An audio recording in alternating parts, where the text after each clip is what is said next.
दी Sangamner merchant cooperative बँकेच्या चेअरमनपदी ओंकार बिहाणी यांची तर व्हाईस चेअरमनपदी स्वप्नाली तापडे यांची शुक्रवारी बिनविरोध निवड करण्यात आली।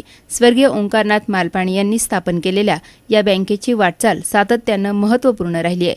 मावळते चेअरमन ओंकारनाथ भंडारी यांनी नूतन चेअरमन ओंकार बिहाणी यांच्याकडे चेअरमनपदाची जबाबदारी सुपूर्द केली। बँकेचे संचालक राजेश मालपाणी यांनी चेअरमनपदी निवड झालेल्या ओंकार बिहाणी यांना शुभेच्छा दिल्या आहेत। पूज्य भाऊ श्री ओंकारनाथजी मालपाणी यांनी स्थापन केलेल्या संगमनेर मर्चंट्स बँकेची सूत्र आज ओंकारनाथजी भंडारी ओंकारनाथजी बिहाणी यांना देत आहे। हा त्रिवेणी संगम आज घडून आला आहे। या नवीन ओंकार बिहाणी आणि स्वप्नाली तापडे ज्या व्हाईस चेअरमनपदी आज विराजमान होत आहेत, दोघांना मी मनपूर्वक शुभेच्छा देतो। सगळ्यांना सोबत घेऊन बँकेच्या प्रगतीची वाटचाल अशीच पुढे चालू ठेवतील।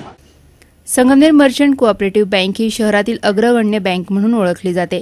ओंकार बिहाणी यांच्या रूपाने एक तरुण चेहरा या बँकेला मिळाला आहे, तर उद्योजक आनंद तापडे यांच्या पत्नी स्वप्नाली तापडे यांच्या रूपाने व्हाईस चेअरमनपदी पुन्हा एकदा महिलेला संधी मिळाली आहे। सी मूव्हीज एंड न्यूजसाठी प्रतिनिधी बाबासाहेब कडू, संगमनेर।